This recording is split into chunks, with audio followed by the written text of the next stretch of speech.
ଇଏ ହେଲା ପିଲାମାନଙ୍କର ସ୍କୁଲ ପଇସା।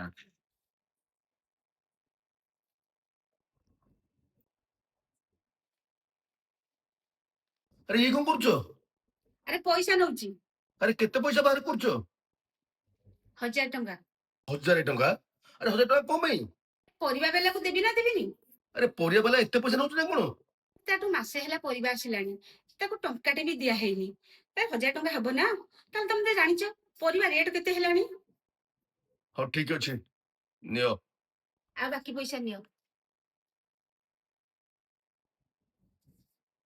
ଦେଖିଲ, ଆସିଲା, କହିଲା କଣ ନା ପରିବା ପଇସା 1000 ଟଙ୍କା ଦିଆହବ। ମନ ଇଚ୍ଛା ଆସିଲା 1000 ଟଙ୍କା ଧରିକି ପଳେଇବ। ଯାହା ହଉ, ମୁଁ ତାଙ୍କଠୁ 1000 ଟଙ୍କା ଠକିକି ଆଣିଲି ହେରି। ସେ କିଛି ଜାଣିପାରିଲେନି। ପରିବା ବେଲାରେ ତ 5 ଟଙ୍କା ହବ, ଆଉ 5 ଟଙ୍କା ମୋର। ସେ କିଛି ବି ଜାଣିପାରିଲେନି। ତାଙ୍କୁ ଠକିଦେଲି।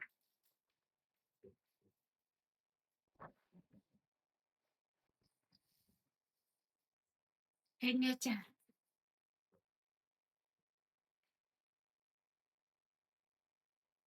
ଆରେ ତମେ ଗଲା ବେଳକୁ ନା ମତେ 1500 ଟଙ୍କା ଦେଇକି ଯିବ। 1500 ଟଙ୍କା? ଆରେ 1500 ଟଙ୍କା କଣ କରିବ? ଆରେ କଣ ପାଇଁ ଦରକାର ତମର? ଆରେ ଗ୍ୟାସ୍ ସରି ଯାଇଛି, ସେଇଥିପାଇଁ। ଆରେ ଗ୍ୟାସ ତ 940 ଟଙ୍କା ଆସୁଛି, ତମର 1500 ଟଙ୍କା କଣ ଦରକାର କହିଲ? କଣ ଜାଣିନ ଗ୍ୟାସ୍ କେତେ ରେଟ୍ ହେଲାଣି? ଗ୍ୟାସ୍ ଗ୍ୟାସ୍ ତ ଏମିତି ମିଳୁନି, ପୁଣି ବ୍ଲାକ୍ ରେ କିଣା ହବ। 1500 କି 2000 କେତେ ହବ? ହଉ ଠିକ ଅଛି।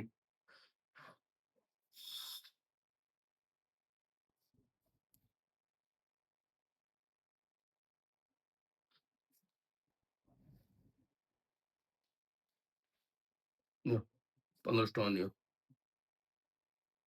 ହଉ ଠିକ ଅଛି। ମୋ ସ୍ୱାମୀ ନା ବଡ ଉଲା। ଆରେ ଗ୍ୟାସ୍ କୋଉଠି 1500 ଟଙ୍କାରେ ହଉଛି? ଆରେ ଗ୍ୟାସ୍ ତ ହଉଛି 940 ଟଙ୍କା, ଆଉ ସବୁତିକ ମୋର। ମୋ ସ୍ୱାମୀ କିଛି ଜାଣିପାରୁନାହାନ୍ତି।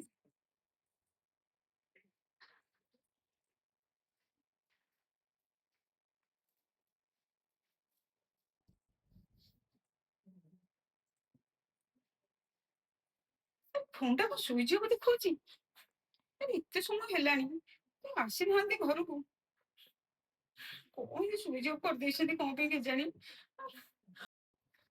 ରାତି ଆସିକି 10ଟା ବାଜିଲାଣି, ମୁଁ ଏତେ ସମୟ ହେଲା କୁଆଡେ ଗଲେ?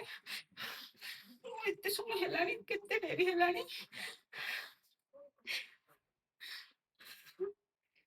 କଣ କରିବି? ଏତେବେଳ ହେଲାଣି, କେବେ ଏତେ ସମୟ ରହନ୍ତିନି।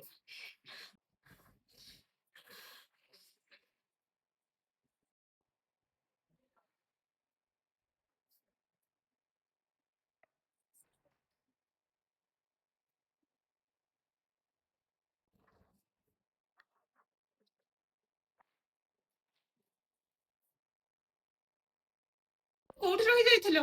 ତ ଫୋନକୁ ଫୋନ କରୁଛି, ଫୋନ ଖାଲି ସୁଇଚ୍ ଅଫ୍ ଆସୁଛି। ଆରେ ତମର କଣ ହେଇଛି? କଣ କିଛି କହୁନ ଯେ? ଆରେ କଣ କହିବି? ସେ ମୋ ଫୋନ କଣ ପାଇଁ ସୁଇଚ୍ ଅଫ୍ ଆସୁଛି ଏଇଆ ନା? ଆରେ ମୋ ଫୋନ ଟା କୋଉଠି ପଡିଗଲା, ଆଉ ଗୋଟେ ପଡିଗଲା ମାନେ ଫୋନ ଟା ସୁଇଚ୍ ଅଫ୍ ଆସିବନି ତ କଣ ଆସିବ ମତେ କହିଲ? କହିଲ ଫୋନ ପଡିଗଲା, ତାହେଲେ ଏବେ କଣ ହବ? କଣ ଯେ ହବ ମୁଁ କିଛି ବୁଝିପାରୁନି। ଆରେ ସେଇ ଫୋନରେ ମୋର ସବୁ ଯାକ ଡକୁମେଣ୍ଟ ଥିଲା, ମୋ ଅଫିସ ନମ୍ବର ସବୁ ଯାକ ସେଇ ମୋବାଇଲରେ ଥିଲା, ମୋ କାଗଜ ପତ୍ର ସବୁ କିଛି ସେଇ ଫୋନରେ ଥିଲା। ଏବେ କଣ ହବ ଯେ ମୁଁ କିଛି ଭାବି ପାରୁନି।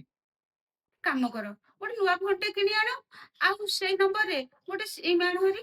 କଣ କହିଲ? ନୂଆ ଫୋନ? ଆରେ ନୂଆ ଫୋନ ମୁଁ କୋଉଠୁ ଆଣିବି? ଆରେ ଦରମା ଆସିବାକୁ ଆହୁରି 15 ଦିନ ଅଛି। ମୋ ପାଖରେ ଏତେ ପଇସା କାହିଁ ଯେ ମୁଁ ନୂଆ ଫୋନଟେ ଆଣିବି ମତେ କହିଲ?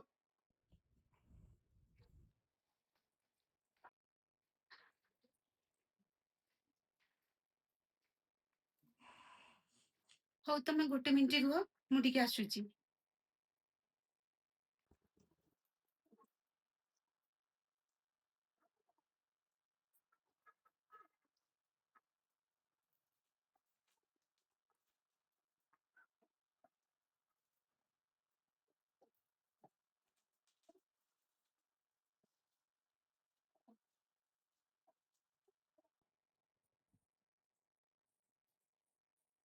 ଏଇ ନିଅ ପଇସା।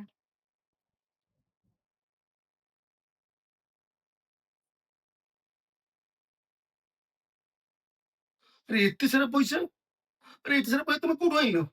ଆରେ ମୁଁ ତମଠୁ ମିଛ କହିକି ପଇସା ନଉଥିଲି। କେତେବେଳେ ପରିବା ପାଇଁ ତ, କେତେବେଳେ ଇଲେକ୍ଟ୍ରି ବିଲ୍ ପାଇଁ, କେତେବେଳେ ପିଲାମାନଙ୍କ ଖର୍ଚ୍ଚ ପାଇଁ ତ, କେତେବେଳେ ଗ୍ୟାସ୍ ପାଇଁ। ମୁଁ ଏମିତି ତମଠୁ ମିଛ କହିକି ପଇସା ନେଇଯାଉଥିଲି। ମୁଁ ସବୁବେଳେ ତମକୁ ମିଛ କହିକିରି ତମଠୁ ପଇସା ନେଇଯାଉଥିଲି। ଏଇ ପଇସା ମୁଁ ସଞ୍ଚୟ କରିକି ରଖିଛି। ତମେ ଏ ପଇସା ନିଅ, ଆଉ ଯାଇକି ଗୋଟେ ନୂଆ ମୋବାଇଲଟେ କିଣିକି ଆଣ ଭାରି।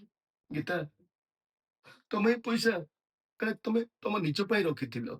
ଆରେ ମୋର ନା ସୁନାର ବାହୁଟୁ କିଣିବାକୁ ବହୁତ ମନ ଥିଲା। ମୁଁ ସେଇଥିପାଇଁ ମିଛ କହିକି ତମଠୁ ପଇସା ରଖୁଥିଲି। କିନ୍ତୁ ଏବେ ଏ ପଇସା ମୋ ଅପେକ୍ଷା ତମର ନିହାତି ଦରକାର। ପ୍ଲିଜ ତମ ପାଇଁ ଗୋଟେ ମୋବାଇଲ କିଣିଦିଅ। କିନ୍ତୁ କିନ୍ତୁ କିଛି ନାହିଁ। ଏମିତି ମୁଁ ତମକୁ ଆଉ ମିଛ କହିକି ତମଠୁ ପଇସା ନେଇକି ମୁଁ ରଖିଦେବିନି। Thank you Gita. ଠିକ ଅଛି, ତମେ ମତେ 2 ମିନିଟ ସମୟ ଦିଅ। ମୁଁ ଯାଉଛି ସାଙ୍ଗେ ସାଙ୍ଗେ ତମ ପାଇଁ ଖାଇବା ଆଣିବି।